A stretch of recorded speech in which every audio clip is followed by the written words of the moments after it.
자, 오늘 말씀의 제목을 같이 한번 읽어보겠습니다. 자, 시작. 장차 나타날 영광. 오늘은 장차 나타날 영광이라는 제목으로 로마서 강의 13번째 말씀을 함께 나눌까 합니다. 오늘 본문은 저희들이 함께 읽었지만 로마서 8장 18절에서 30절까지의 말씀을 가지고 오늘 함께 나누고자 합니다. 그러나 여러분들은 8장 전체를 꼭 읽으셨으면 좋겠고 사는 동안에 한 번 정도는 8장을 암송하시기를 권면드립니다. 로마서 말씀은 정말 너무너무나 귀한 말씀인데 거기서 뭔가를 더 중요하다 이렇게 꺼내는 건 사실 말은 안 되지만 로마서 8장은 로마서 중에 로마서입니다. 그래서 이 장을 여러분들이 꼭 한번 묵상하셨으면 좋겠고 오늘 특별히 오늘 설교를 들으신 이후에 오늘 본문을 꼭 한번 읽어보셨으면 좋겠습니다. 그리고 가급적이면 저희가 일찍 주보가 여러분들에게 이제 전달되거나 또 홈페이지에 올라오게 되는데 먼저 본문을 한번 읽어보시고 오시면 좋겠고 시간이 안 되시면 교회에 오셔서 조금 5분이라도 일찍 오셔서 본문을 꼭 먼저 한번 읽어보시면 좋겠다 이렇게 권면드리고 싶습니다. 자, 오늘 말씀은 로마서 전체의 흐름 속에서도 굉장히 특별한 위치에 있는 말씀입니다. 로마서 1장에서 7장까지의 내용을 우리가 살펴봤습니다. 인간의 죄, 또 율법의 한계, 그리고 예수 그리스도를 통한 하나님의 구원 계획을 선포하는 바울의 메시지를 우리가 함께 나누었습니다. 그리고 8장으로 넘어와서는 복음을 믿는 자들에게 주어지는 성령 안에서 삶, 즉 정죄함이 없는 삶, 또 하나님의 자녀라고 하는 어떤 신분과 특권의 삶에 대해서 우리에게 얘기해 주고 있습니다. 사실은 오늘 8장을 다루면서 1절부터 17절까지 먼저 내용을 좀 다루고 넘어갈까 하다가 앞서 나눈 말씀들과 좀 중복되는 것들이 있어서 제가 좀 패스하고 지금 18절로 넘어왔는데 여러분들 꼭 한번 앞서 본문을 좀 읽어보셨으면 좋겠습니다. 우리가 하나님의 자녀가 되었습니다. 하나님께서 우리를 의인 삼아 주셨고 먼저 우리에게 다가오셔서 우리를 구원해 주셨습니다. 하나님을 아버지라고 부를 수 있게 하셨고요. 이제는 성령께서 우리 안에 내주하시면서 우리를 다스려 주시는 상황에 있습니다. 예전에 우리가 죄가 왕노릇하는 곳에서 죄의 노예로 살아갔지만 이제는 우리의 주인이 하나님으로 바뀌었고요. 하나님을 주인으로 모시고 또 하나님의 자녀로서의 신분을 가지고 특권을 가지고 살아가게 되었습니다. 그런데 바울은 오늘 이 영광스러운 신분을 입었음에도 불구하고 이 땅 가운데 살아가는 우리 많은 그리스도인들이 여전히 고난 가운데 살아가고 있다라고 얘기하고 있습니다. 사실 숨기고 싶은 내용일 수도 있습니다. 여러분, 교회가 여러분들이 예수 믿으면 복 받습니다. 예수 믿으면 돈 잘 벌어요. 예수 믿으면 자녀들이 잘 됩니다. 예수 믿으면 병이 고쳐집니다. 여기까지만 얘기하면 얼마나 매력 있습니까? 근데 예수 믿어도 고통스럽습니다. 아니, 더 힘듭니다. 이렇게 얘기하면 오고 싶겠어요. 정말 제대로 하자면 다 잘라버리고 무조건 복 받습니다. 이러면 좋겠죠. 근데 바울은 오늘 우리가 하나님의 자녀가 됐고 특권을 받았고 하나님의 자녀의 신분을 가지고 있다라는 사실 외에도 여전히 우리가 하나님의 자녀로 살아가지만 고통이 있고 고난이 있다는 것을 숨기지 않습니다. 오히려 더하게 하나님의 자녀로 살아가는 것이 세상과의 충돌로 인해서 더 고난을 수반할 수 있다고까지도 얘기합니다. 자, 오늘 본문에서 우리에게 얘기하는 바가 무엇이냐? 여러분, 되게 절망스러운 얘기 같죠? 지금까지 얘기를 들으면. 저는 오늘 여러분들에게 감정을 다해서 설득하고 싶진 않습니다.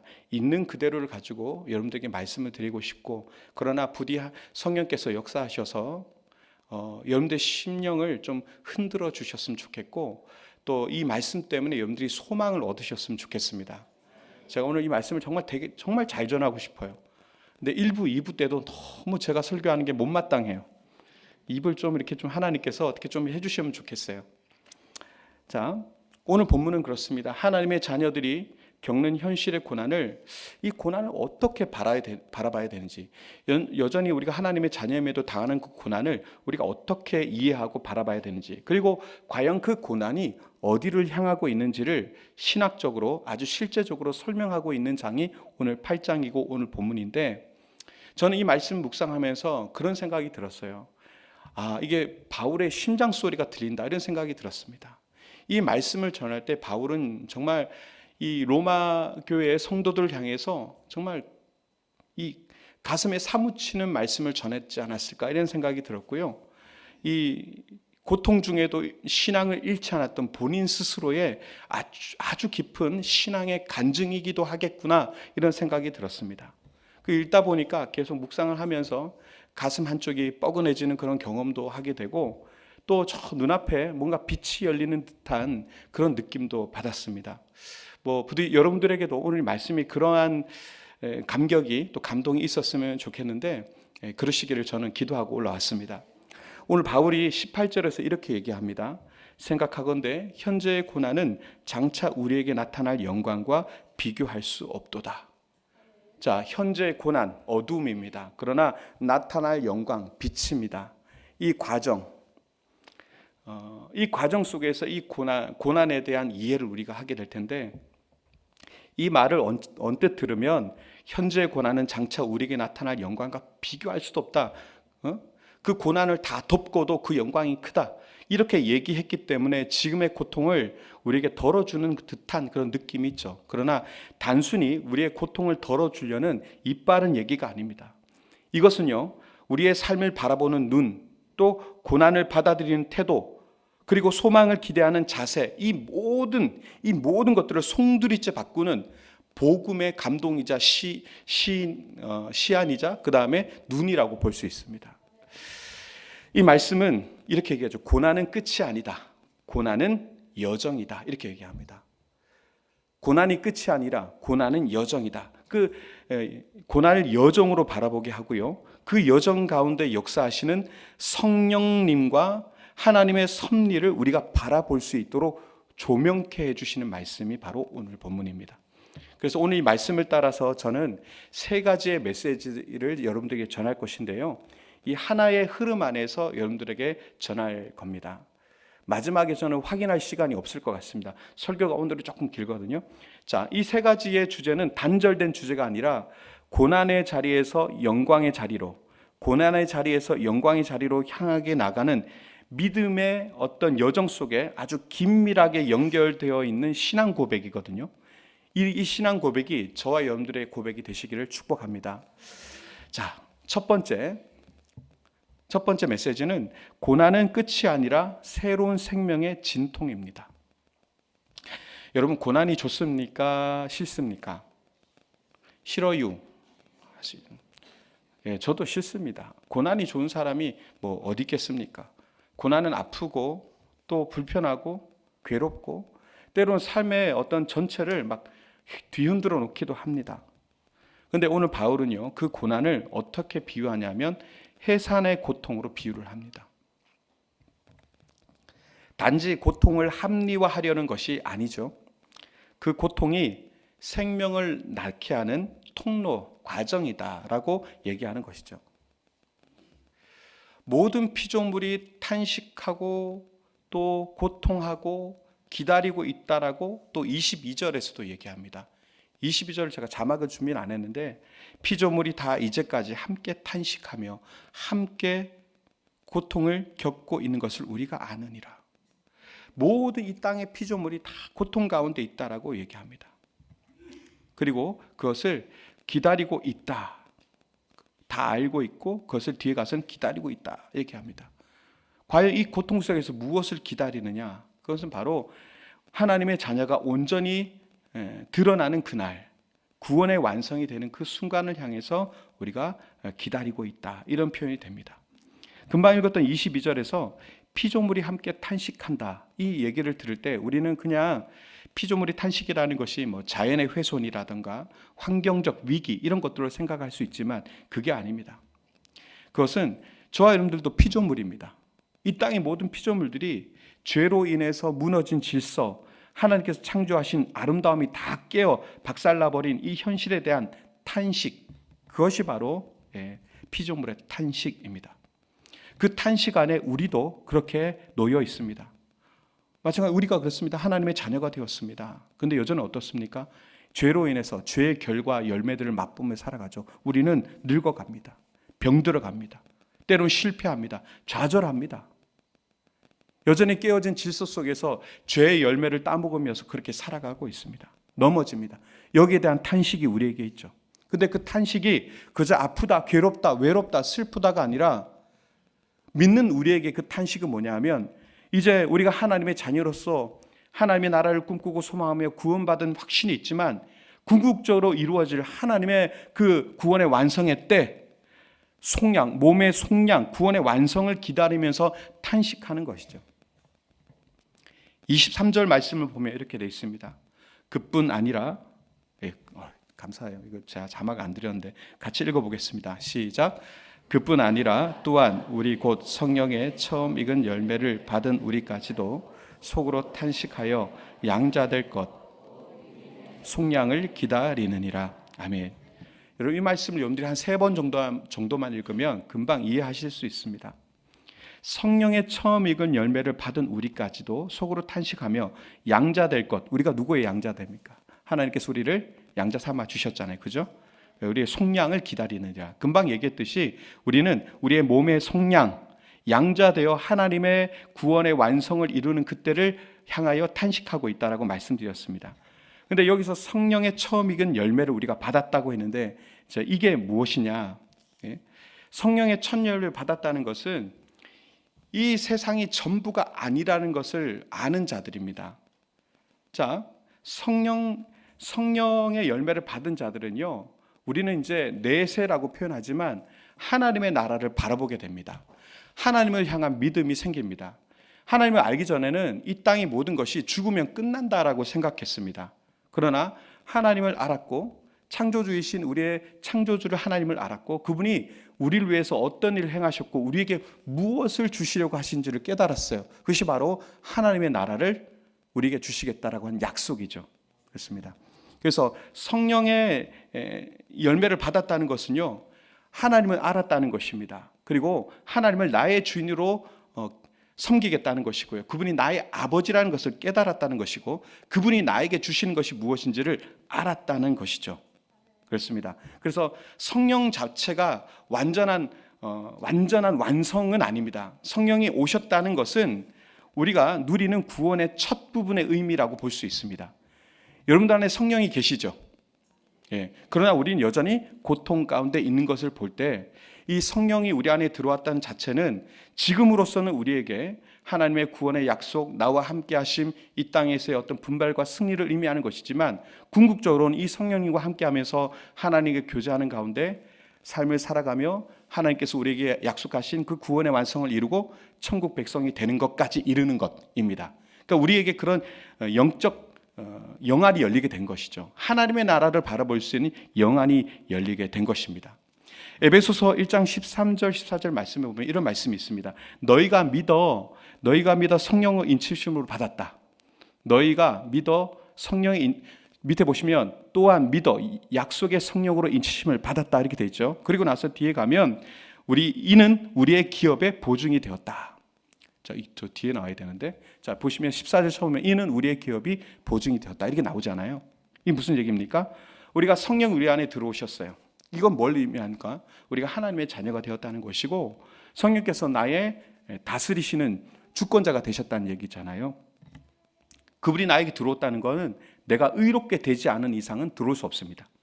내가 예수 그리스도의 그 공로 십자가를 믿음으로 하나님께서 나를 의롭다 여겨주셨고 예수 그리스도의 보혈로 우리를 덮으시사 나의 의로움 속에 의로워졌기 때문에 성령께서 우리 안에 내주하실 수 있게 된 거죠. 하나님은 죄와 함께 하실 수 없습니다. 우리가 의롭게 되었기 때문에 성령께서 내 안에 들어오셨습니다. 그래서 인치심을 받았다. 의인으로 여겨주셨다 이런 말이잖아요. 근데 이것이 뭐냐? 바로 기업의 보증이라는 겁니다. 이 기업이 뭐죠? 하나님의 나라, 구원의 완성, 속량. 성령이 내 안에 계시는 것 자체가 바로 그 구원의 완성, 그 속량, 그것이 나의 기업이 되는 것이 보증되는 것이다. 성령이 여러분 안에 계신다면 이미 도장받은 겁니다. 보증된 겁니다. 근데 이건 누구도 취소할 수 없어요. 이거는 누구도 이 하나님과의 이 약속을 누구도 무너뜨릴 권세가 없다라는 것입니다. 그래서 성령은요, 이미 주어진 구원의 실제이고요, 장차 완성될 구원의 약속입니다. 이미 우리가 성령이 들어오셔서 하나님의 자녀됨, 구원, 은혜, 능력, 거룩함 등등 여러 가지를 맛보았죠. 그런데 우리는 더 큰 갈망이 있어요. 그래서 탄식이 일어나요. 왜냐하면 궁극적으로 이루어질 하나님의 나라를 우리가 바라보고 있기 때문에. 이해가 잘 되시는지 모르겠습니다. 지금 우리는요, 태중에 있는 아이와도 같습니다. 오늘 성경 말씀에 빗대듯이. 근데 우리는 알고 있어요. 이 고통이란 게 뭡니까? 새로운 생명이 태어날 전조 증상이라는 것. 바울이 그렇게 말합니다. 8장 25절을 보면 만일 우리가 보지 못하는 것을 바라면 참음으로 기다릴지니라. 우리가 그 천국을 경험하지 못했습니다. 사실 보질 못했어요. 근데 그것을 보지 못하는 것을 바란다면 어떻게? 참음으로 기다릴지니라. 좀 고통스럽지만, 죄 가운데 죄의 열매를 따먹으며 좀 고통스럽고 이 터널을 지나고 있지만 참음으로 기다려야 된다라고 얘기하고 있습니다. 자, 그런 천국을 바라고 하나님의 구원을 바라면서 인생의 고통의 과정을 지나는 사람, 고통 중에도 견디고 참음으로 기다리는 사람, 이 사람을 두 글자로 성도라고 합니다. 그것이 바로 저와 여러분들의 인생이라는 것이죠. 오늘 바울이 로마 교회 성도들에게 이 얘기를 하고 있는 겁니다. 두 번째, 그 기다림의 시간 속에서 성령께서 우리를 위해서 기도하신다는 것을 우리는 기억해야 됩니다. 여러분, 우리가 고난의 시간을 지나잖아요. 그때 우리는 사실상 많이 무너집니다. 기도가 막히기도 하고요, 믿음이 흔들리기도 하고요, 하나님이 살아계신가 의심이 들기도 하는 그런 순간이 곳곳에 옵니다. 여러분들이 안 그런 척하고 그렇게 앉아 계시지만 여러분 한번 삶을 한번 휙 흔들어 보면요, 금세 우리의 이 믿음과 신앙이라는 것이 밑바닥을 드러내기 마련입니다. 근데요, 바울이 이렇게 얘기합니다. 8장 26절 후반절 말씀을 읽어보면 오직 성령이 말할 수 없는 탄식으로 우리를 위하여 친히 간구하시느니라. 여러분, 이 말씀이 우리에게 얼마나 위로가 되는지 모르겠습니다. 이 말씀은 고난의 시간 속에 있는 우리에게 가장 큰 위로를 주는 말씀이라고 저는 믿습니다. 우리가 더 이상 기도할 힘이 없을 때 성령께서 우리 안에서 우리를 위해서 대신하여 기도하고 계신다. 여러분, 이게 얼마나 은혜입니까? 성령이 우리의 마음을 아십니다. 아멘이시죠? 성령이 우리의 연약함을 아십니다. 고통 중에서 막 흔들리는, 넘어지는, 쓰러지는 우리를 아십니다. 내 안에 계신 성령이 우리의 그 연약함을 아세요.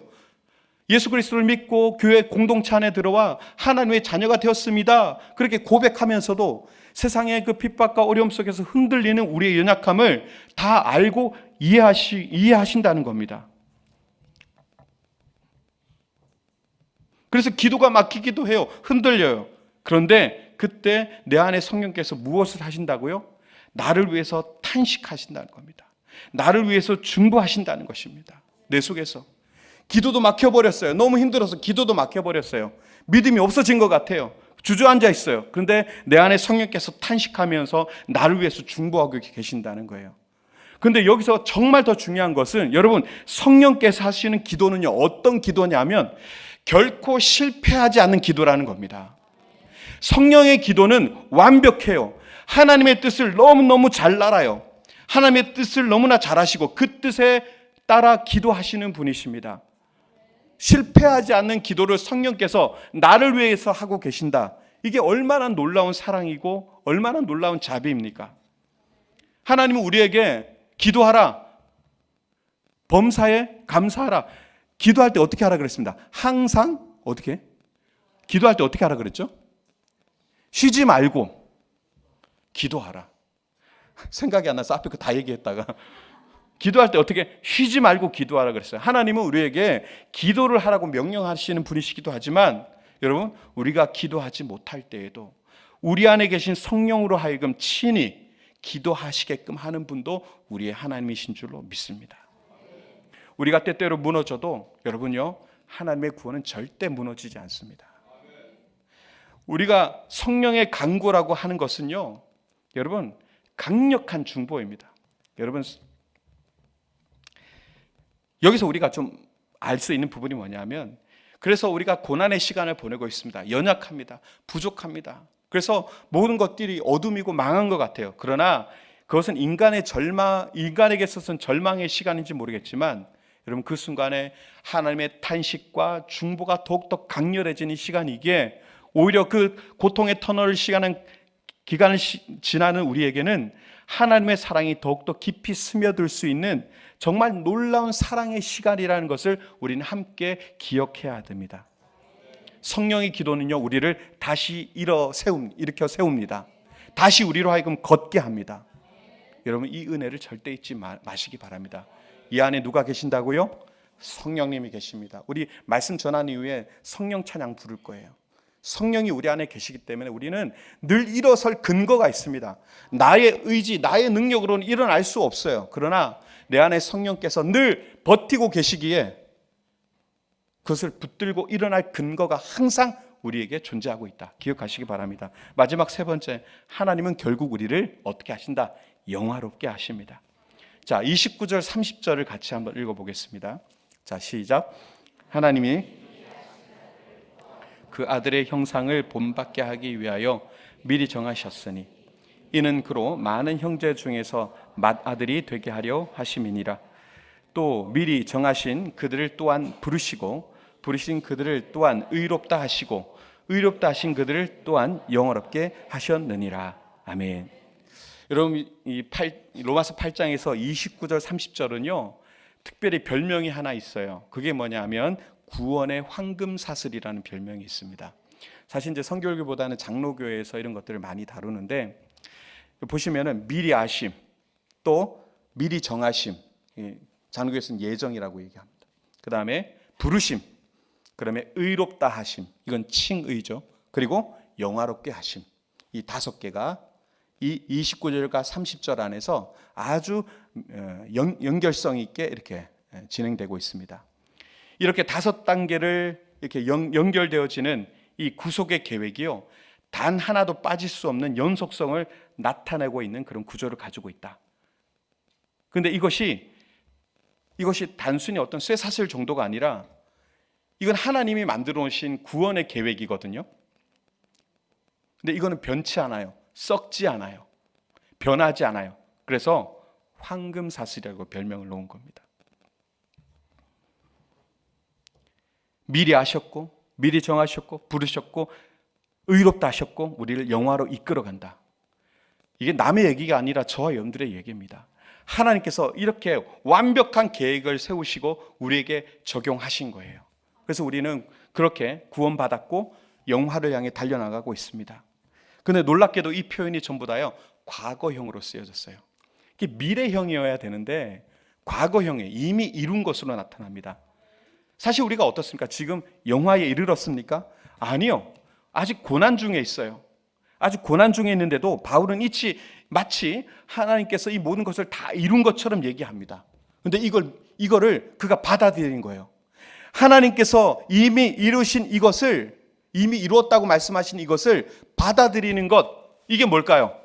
이게 믿음이에요. 이건 논리로서 설명이 어려워요.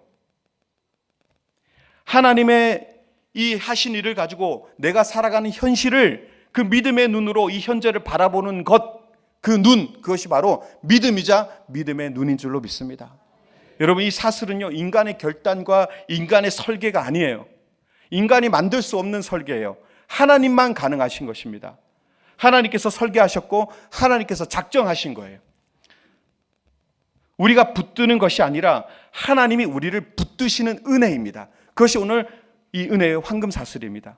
그래서 여러분, 이 구원의 사슬은요 절대 끊어지지 않고요 변하지 않습니다. 사람은 흔들려요. 그런데 하나님의 은혜는 흔들리지 않습니다. 사람은 포기하지만 하나님은 절대 포기하지 않습니다. 우리의 삶이 때때로 절망과 좌절이 있겠고 실패가 있겠지만 하나님은 우리의 좌절과 실패조차도 다 틀어서 그 섭리를 통하여 우리를 선으로 바꾸시고 우리를 영화의 자리로 반드시 인도하시는 줄로 믿습니다. 이건 하나님의 설계예요. 여러분, 오늘 이 말씀이 우리에게 주는 가장 큰 소망이 무엇입니까? 내가 어떤 자리에 있고 어떤 과정을 지나든지 우리 하나님이 끝까지 나와 함께 하신다는 사실입니다. 그리고 마지막 그때에 우리를 영광에 이르게 하신다는 것입니다. 끝까지 우리의 고난을 고난으로 끝내지 않으시겠다는 거예요. 성령의 도우심 속에, 하나님의 섭리 속에 반드시 우리를 영화의 자리, 영광의 자리로 이끄시겠다는 작정이 오늘 로마서 8장 말씀에 오늘 강력하게 새겨져 있다는 것입니다. 바울이 이 말씀을 누구에게 지금 전하고 있습니까? 지금 한 번도 만나보지 못한 로마 성도들에게, 핍박과 회유 속에서 괴로워하고 힘들어하는 그 로마 성도들에게 너희들이 가진 믿음이 어떤 믿음인지를 한 번 생각해보라. 간절한 마음으로, 가슴 저미는 심정으로 이 말씀을 토로하고 있습니다. 그리고 이 말씀은 지금을 살아가는 저와 여러분들에게 동일하게 주어진 것입니다. 믿음으로 받으실 수 있기를 바랍니다. 여러분이 오늘 이 말씀을 붙는다면 우리는 승리하지 못할 일이 없습니다. 여러분, 말씀을 정리하겠습니다. 지금은 우리가 살아가는 이 시간들이 고난일 수 있겠습니다. 아까 우리가 함께 찬양하는데요, 표정이 없는 분들도 계세요. 근데 저는 어떤 마음이 들까요? 아니, 찬양 시간인데 찬양도 안 해? 뭐 제가 이럴까요? 속으로 그런 기도가 나와요. 탄식이 나와요. 어떤 고단함이 있고 얼마나 괴로운 일이 있길래 기도조차, 찬양조차 할 수 없고 저렇게 무표정으로 이렇게 서 있을 수밖에 없나. 중보하게 돼요. 그것이 하나님께서 저에게 주시는 마음입니다. 지금 우리가 살아가는 지금의 상황이 고난의 시간일 수 있습니다. 해가 저물어 어두워지는 그런 모습처럼 우리의 시간이 그럴 수 있습니다. 눈물이 흐르고 기도조차도 힘겨운 그런 시간을 보낼 수도 있습니다. 그러나 기억하십시오. 지금의 고난은 장차 우리에게 나타날 영광과 비교할 수가 없습니다. 오늘 말씀대로 한번 정리해 볼까요? 지금의 우리의 탄식은요, 생명의 진통입니다. 지금의 우리의 무력함은, 이 무력함은 성령의 기도가 머무는 자리입니다. 성령의 중보가 머무는 자리가 될 것입니다. 지금의 혼란은 하나님의 섭리가 역사하는 공간이 될 것입니다. 그리고 결국 우리는 영광의 자리에 서게 될 것입니다. 막연한 희망이 아닙니다. 하나님의 약속을 지금 말씀드리는 것입니다. 바울은 그것을 알았고, 바울은 그것을 믿었고, 그것을 붙들고 살아가고 지금 우리에게 선포하고 있습니다. 그러니 포기하지 마십시오. 낙심하지 마십시오. 주님께서 여러분과 함께 여정을 걸어가고 계십니다. 이 믿음으로 승리하는 저 여러분 되시기를 주님의 이름으로 축원드립니다.